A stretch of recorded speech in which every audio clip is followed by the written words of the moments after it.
Welcome back, everyone. We're doing a deep dive today, folks, into the mind of Charles T. Munger. Ooh, exciting. Yeah, Warren Buffett's, silent partner at Berkshire Hathaway, right? Right.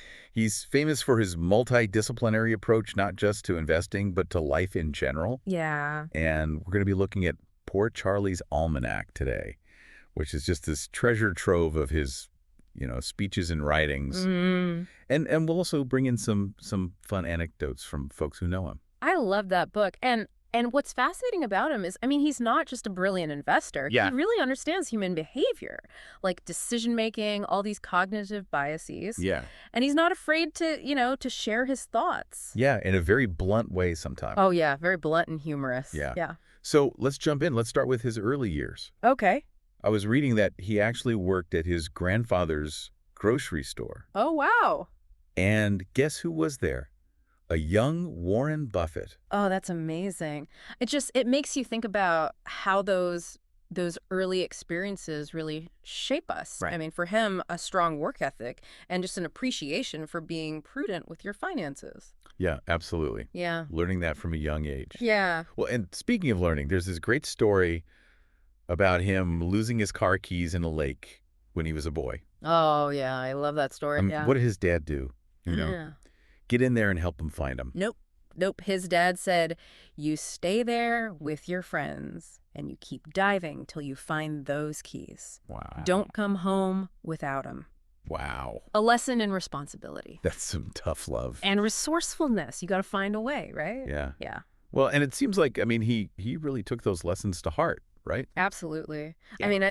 That kind of problem-solving mindset, that's Right. that's the foundation of his lattice work of mental models. Right, the multidisciplinary approach. Yeah. So tell me a little bit more about that. So he believes that, to really understand the world and to make good decisions, you can't just be like an expert in one tiny little field. Right. You need to pull from, history, psychology, math, physics, literature, all these different... Like a mental toolbox. Yes. Yeah. A mental toolbox full of all these models and frameworks that you can apply to any situation. So it's not about just being a jack of all trades. Right. It's about using In the right tools. all those different tools Yes. to be able to apply in different situations. Exactly. And he uses that analogy, the card game contract bridge. Okay. There's only so many, strategies in bridge, but you can combine them in so many different ways to win. And it's the same thing with life. There's these certain fundamental mental models that you can apply to, like your investments, your business, your relationships. So you're constantly looking for connections and patterns, right? Exactly. And that's what allows you to see the things other people miss. Yeah. To make better decisions and just to navigate the complexities of life. It's like having a mental map of the world that's way more detailed than anyone else. That's such a good image, a good analogy. Yeah. And it makes me think about how he, he's got this fascination with accounting, right? But not just accounting in the traditional sense. Well, he understands the importance of it, but he also knows its limitations, right? Right. Numbers can be manipulated. They don't always tell the whole story. Right. And he has this great example of Carl Braun, who is an engineer who just threw out the standard accounting practices for building oil refineries. Really? Yeah, and he developed his own system based on engineering principles. So focusing on real world factors, not just financial abstractions. So it's about looking beyond the surface. Yeah. Understanding the underlying principles, the why behind the what. Exactly. Yeah. And that leads us to one of his most famous ideas, the psychology of human misjudgment. Oh, this is where it gets interesting. It's so fascinating. Because we've all been there, right? Yes. Making those decisions based on emotion rather than logic. We all have blind spots. Yeah. And Munger, he's identified all these different cognitive biases that can just cloud our judgment. So give me an example. Okay, so one is reward and punishment super response. So that's when we overreact to incentives, whether they're positive or negative, or liking loving tendency, where our affection for someone can blind us to their flaws or a red flag. Or disliking, hating tendency. Yes. Which leads to prejudice, closed-mindedness. And there's so many more. Oh, there's tons. Yeah. I mean, when you read Poor Charlie's Almanack, it's like he's created this guide to all the ways we can mislead ourselves with our own brains. Right. And recognizing these biases in ourselves is really the challenge. It is. It is. So how do we even begin to do that? Well, I think awareness is the first step. Okay. You know, once you start to understand these biases, you can start to like look for them in your own life. Okay. In your own decision making. Yeah. So give me an example. Like how do these biases actually play out? Okay. So Munger, you know, he tells a story about how he missed out on buying Belridge oil. Okay. Because of what he calls deprival superreaction. Okay. So he was so focused on like the potential loss of not getting the deal, he didn't see the bigger picture, and he lost millions. Why? Because of it.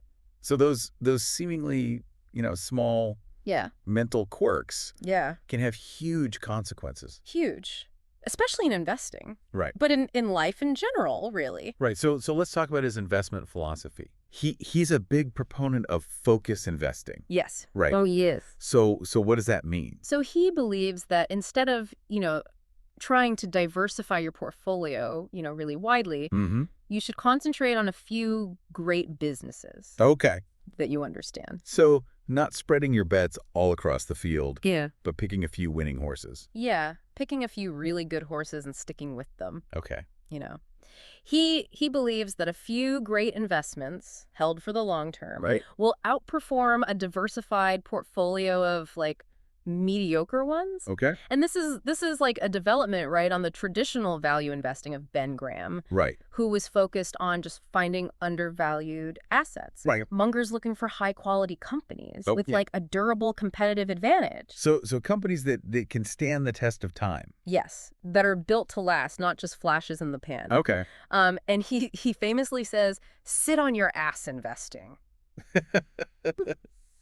Which sounds funny, but it does sound funny. I think there's a deep truth there. Yeah. About being patient, having that long-term perspective. Well, absolutely, absolutely. And I know he's also pretty skeptical about calculating the cost of capital. Yeah, he doesn't like that. What does he prefer to focus on? He prefers to focus on opportunity costs. Okay. So instead of getting bogged down in these complex financial models, he asks himself a simple question.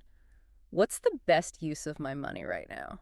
He compares potential investments against each other and picks the one with the, the best potential return for the risk. So a more intuitive approach? Yes, but it's grounded in a deep understanding of business. Right. Yeah. Okay, and this ties in with, one of his other, big points, which is his focus on ethics in business. Oh, yeah. He famously quotes Louis Vincent's rule. Yes. Tell the truth, and you won't have to remember your lies. I love that. So simple. So simple. But so powerful. Yeah. And it really gets at, just the heart of his philosophy, I think. Integrity. It's paramount for him.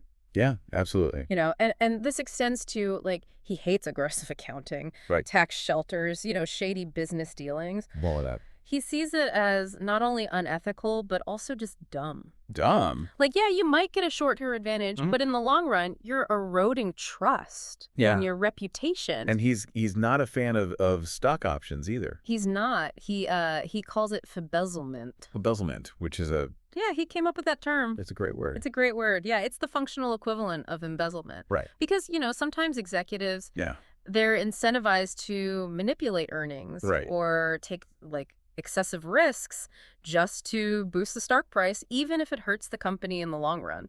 So it's not that stock options are inherently bad. No, but they have to be, structured carefully to make sure that you're not creating these perverse incentives. So it's about aligning those rewards with long-term value creation. Yes, absolutely. All right. So we've talked about, his early years, this multidisciplinary approach, this psychology of human misjudgment, his focus investing, and his ethics.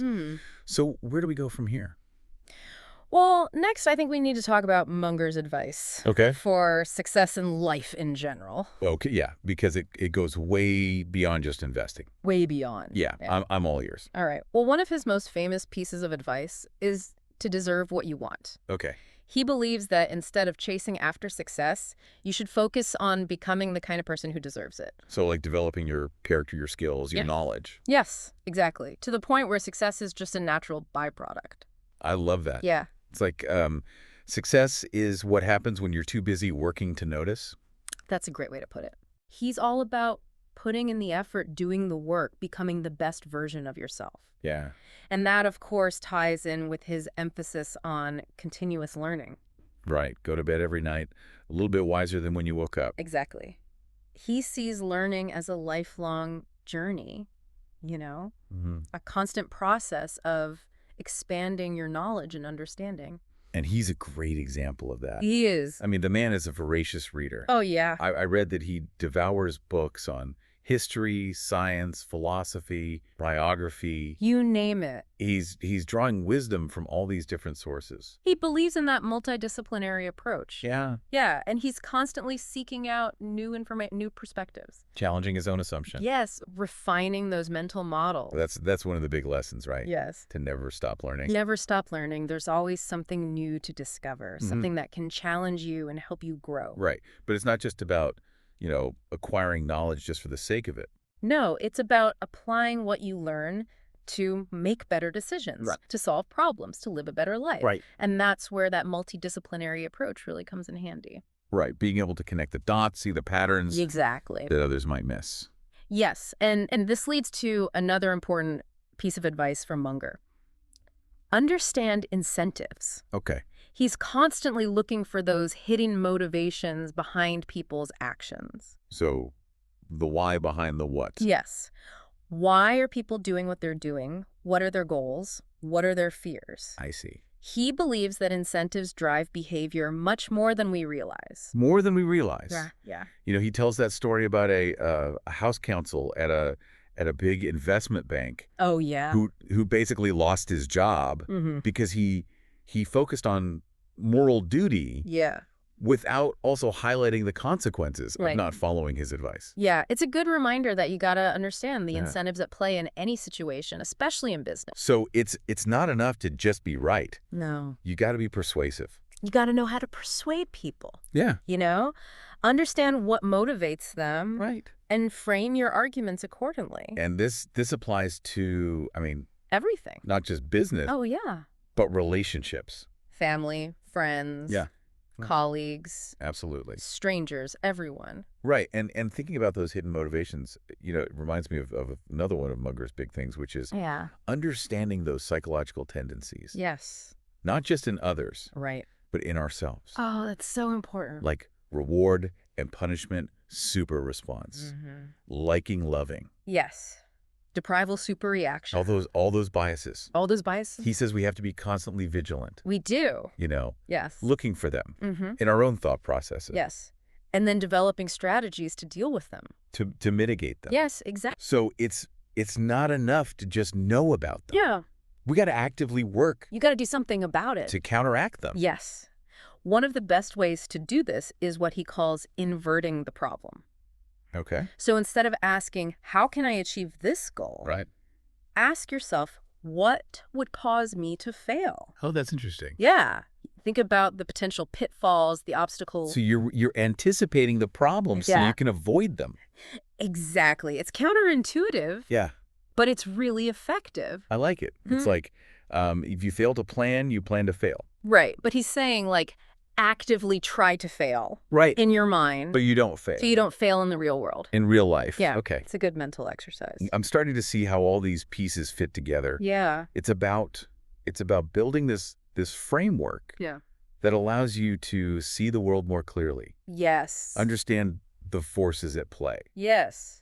And make better choices. Right. And one of the things I find fascinating about him is how he weaves all these different insights from all these different fields into this like comprehensive worldview. It's like a tapestry. Yeah. It all comes together. He talks about this, the Lollapalooza effect. Oh, yes. The Lollapalooza effect. What is that? Okay, so this is a term he coined to describe situations where you have multiple psychological tendencies all combining together to create these extreme outcomes. So give me an example. Okay, so think about like an open outcry auction. Okay. You have social proof, right? People are more likely to bid if they see other people bidding. Okay. You have envy.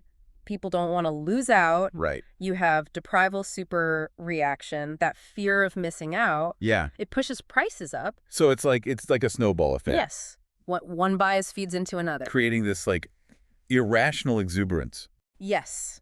Exactly. And you see this in all sorts of places, investment bubbles, political campaigns, even personal relationships. So how do we protect ourselves? Well, I think one of the most important things is to think for yourself. Okay. Don't just follow the crowd. Right. Be willing to step back, question assumptions. Analyze the situation. Yeah. Use reason. Yeah. Use evidence. Right. Make your own judge. This ties into his criticism of ideology, right? Yes. He hates excessive ideology. Whether it's in politics. Politics, religion. Yeah. You name it. Right. You can just blind us to reality. Yeah. It prevents you from seeing the world as it truly is. So being open to new information. Yes. To changing your mind. Absolutely. Being willing to say, okay, I was wrong. Right. I need to update my beliefs. And this gets at his idea of intellectual humility, right? Yes, exactly. Recognizing that we all have blind spots. We all do. And that we make mistakes and being willing to admit it. To admit it and to learn from those mistakes. Have a growth mindset. Yeah, and this leads to another piece of advice that he gives, which is learn to argue the other side. Oh, that's a good one. Yeah, so he says the best way to really test your beliefs is to force yourself to understand the opposite viewpoint. To articulate it. Yes. To really get inside the head of someone who disagrees with you. It's like the best way to learn is to teach. That's a good analogy. Because when you have to teach something, you have to really understand it. You got to think about it in a different way. Yeah, and that's what Munger's encouraging us to do. Right. To step outside of our own little echo chambers. Yeah. And to really engage with ideas that we might not agree with. To become more intellectually well-rounded. Yes. More open-minded. Right. Able to see multiple perspectives. This is at the heart of it, I think. I think so, too. It's not just about knowledge or skills. No. It's about this way of thinking. It's a mindset. A way of approaching the world. Yes. That can help you succeed in anything you do. It really can. So it's not just about making money. Yeah. It's about living a more meaningful and fulfilling life. Yes, and that is the legacy of Charles T. Munger. It's really interesting to me how all these pieces of Munger's wisdom, they all fit together. It's not just about, being smart or successful. Right. It's about cultivating a certain way of thinking. A way of being. Yeah, a way of approaching the world that leads to, a richer, more fulfilling life. Absolutely. And one of the things that I really admire about him is his intellectual honesty. Yeah. He's not afraid to admit when he's wrong. He's very open about his mistakes. Right. Like that story about Belridge Oil. Yeah. Deprival super reactions, like that fear of missing out. Cost him millions. Yeah, it cost him millions. But he uses it as a teaching moment. Right. To show that we're all susceptible to these biases. We all are. Yeah. And that humility, that willingness to just say, hey, I messed up. Yeah. I think that's what makes him so credible and relatable. He's not pretending to be perfect. Right. He's not this like all-knowing guru. Right. He's just a human being. He's a human being who's made mistakes. Right. Learned from them. And wants to share those lessons with others. Exactly. And he does it. And he does it with a sense of humor too. Oh, he's hilarious. He's got this dry wit, right? Yes. That makes like even the most complicated topiks engaging and entertaining. Yeah, he's not afraid to use like colorful language. So just not to make his points. He calls foolish expenditures foollectures, Yeah, yeah. Or aggressive accounting a scandal. Yeah, yeah. He's definitely not one to mince words. Nope. But that's part of his charm, I think, too. He's authentic, he's genuine. Yeah. And he doesn't take himself too seriously. Which is a good lesson in itself. Yeah. Right. To have fun. You can be serious about your goals, about your work, but you gotta have some fun along the way. Don't be afraid to laugh at yourself. Exactly. Embrace those imperfections. Yeah, totally. Enjoy the ride. So as we wrap up this deep dive into the world of Charles T. Munger, what's the one thing you really hope our listeners take away from this conversation? I hope they realize that his wisdom is not just for, investors or business people. It's for anyone who wants to live a more thoughtful, more successful, more meaningful life. Right. His principles are timeless and universal. Right. They can help you achieve your goals no matter what they are. It's about becoming a lifelong learner. Yes. A critical thinker, a more effective decision maker. Exactly. And really embracing that journey. With all its challenges and rewards. Yeah. Yeah. Well, I have to say, this deep dive has been so fascinating for me. Me too. We've explored his unconventional approach to life and to business. Yeah. His, focus on that multidisciplinary thinking. Yes. His insights into psychology and decision making. Yeah, so fast. His commitment to ethics. Very important. And his belief in continuous learning. Never stop learning. Right. It's the key. And we've seen how all of that wisdom can be applied to all aspects of our lives. You really can. From investing to relationships to, just our own personal growth. Absolutely. So as we wrap up here, what's one final piece of advice you want to leave our listeners with? I would say embrace the challenge of becoming a lifelong learner.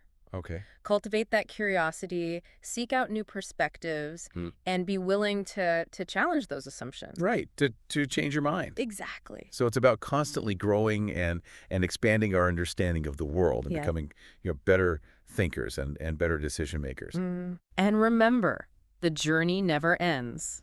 That's right.